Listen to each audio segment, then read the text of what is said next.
როგორ გაქრა სოციალურად დაუცველების სიიდან 6 თვეში 126,000 ადამიანი. სოციალური მომსახურების სააგენტოს ოფიციალური სტატისტიკის მიხედვით ხალხი ისე გამდიდრებულა, რომ სოციალური შემწეობა აღარ სჭირდება. მხოლოდ ერთ თვეში, მაისიდან ივნისამდე 20,896 მოქალაქეს შეუწყვიტეს დახმარება.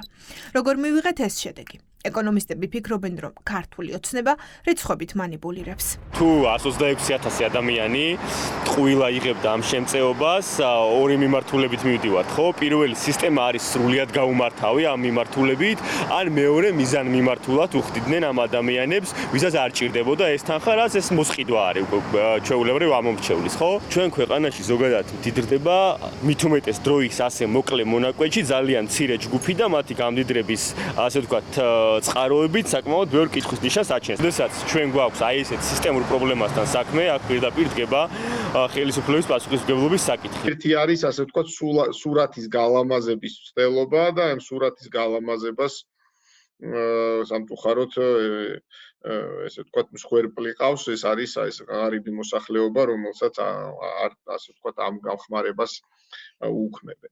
მეორე ნაწილი ეს არის ბიუჯეტი, ბიუჯეტში თანხები ჭირს მნიშვნელოვნად. ქართული ოცნება, რადგან ყველაზე მარტივია, ვინც არის ყველაზე მოწყვლადი, იმას ართმევს ფულს ბიუჯეტი. ახლა როგორც ჩანს, ის აღარ აპირებს კონკურენტუნარიანი არჩევნების ჩატარებას, შესაბამისად ამ ადამიანების ლოიალობის დამსახურება მას აღარ ჭირდება.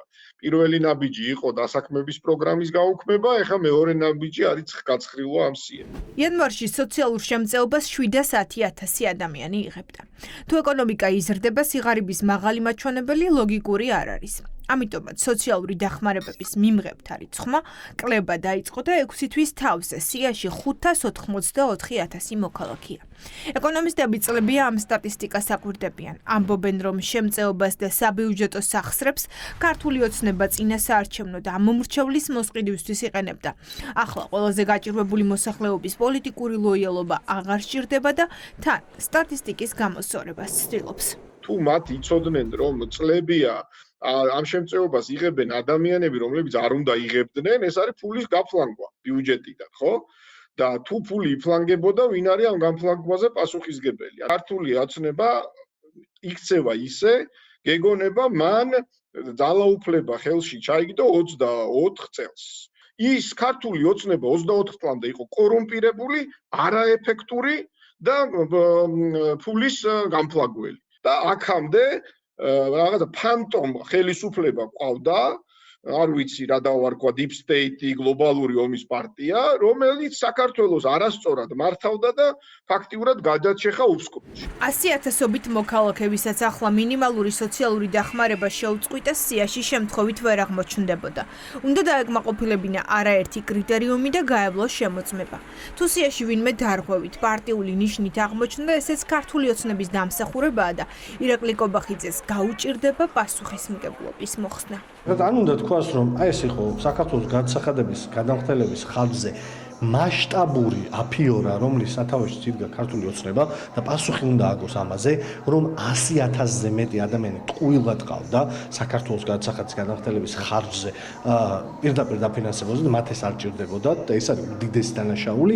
ან ეს უნდა აღიაროს, ან უნდა აღიაროს ის, რომ 126,000 ადამიანი სრულიად უსამართლოდ, სრულიად არაადამიანურად დატოვა უკანასკნელი ბლოკმა პურის გარეშე. არსებული სოციალური სქემა და სისტემა ყოველთვის გათვლილი იყო არჩევნებისთვის, არჩევნების წინ ხოლმე ესია უფრო მეტად იზრდება, როცა არჩევნები არ არის, უფრო მეტად იფერთხება. ხელისუფლებას აქვს ეს პოლიტიკა, ხელისუფლებას აქვს პოლიტიკა, როცა საკუთარი პარტიის წარმატებისთვის იყენებს საბიუჯეტო თანხებს, რაც არის კორუფციის ერთ-ერთი სქემა და ფორმა. ფული იხარჯება ამ ფორმით ხმების მოსასყიდად. ეს არის თანამედროვე ფორმა იმისათვის, რომ ხმები მოისყიდო მეტნაკლებად ლეგალურად. არსებობს რამდენიმე ვერსია. სტატისტიკით მანიპულაციის და ბიუჯეტის დაზოგვის მცდელობა სოციალურად დაუცველების ხარჯზე.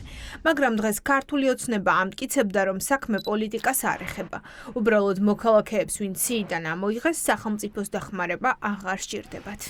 განსხვავებული ეკონომიკური მდგომარეობა გვაქვს ქვეყანაში და ხდება გადახედვა. ის ოჯახები და ის ადამიანები, ვისაც არ ეკუთვნის დახმარება სახელმწიფოს მხრიდან, მათ ეხსნებათ და ვისაც ეკუთვნის და საჭიროა სოციალური მხარდაჭერა კონდეს სახელმწიფოს მხრიდან იმ ოჯახებს ეკნება. შემცირებული არის სიღარიბის მაჩვენებელი მკვეთრად ჩვენ ქვეყანაში და ამომდინარე აქედან უნებრივი არის რომ მოხდა სოციალური დაუცველთა ბაზებში ყოფი ადამიანების რაოდენობასთან დაკავშირებით გადახედვა და ძალიან სასიხარულო იქნება თუ კიდე უფრო მეტი ადამიანი დააღწევს თავს სიღარიბეს და მას დამოუკიდებლად შეიძლება საკუთარი ცხოვრების მართვა უზრუნველყოფის ციფრები რომელიც არსებობს არ არის დაკავშირებული არც პოლიტიკურ ნებასთან არც გარკვეულ არჩევნებთან თუ სხვა პოლიტიკურ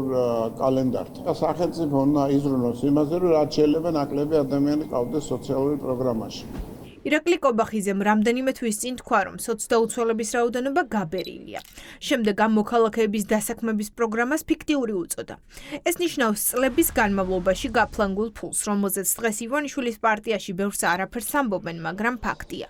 დანაშაულზე პასუხისმგებელი პირების ძებნა თავისივე გუნდში მოუწევთ.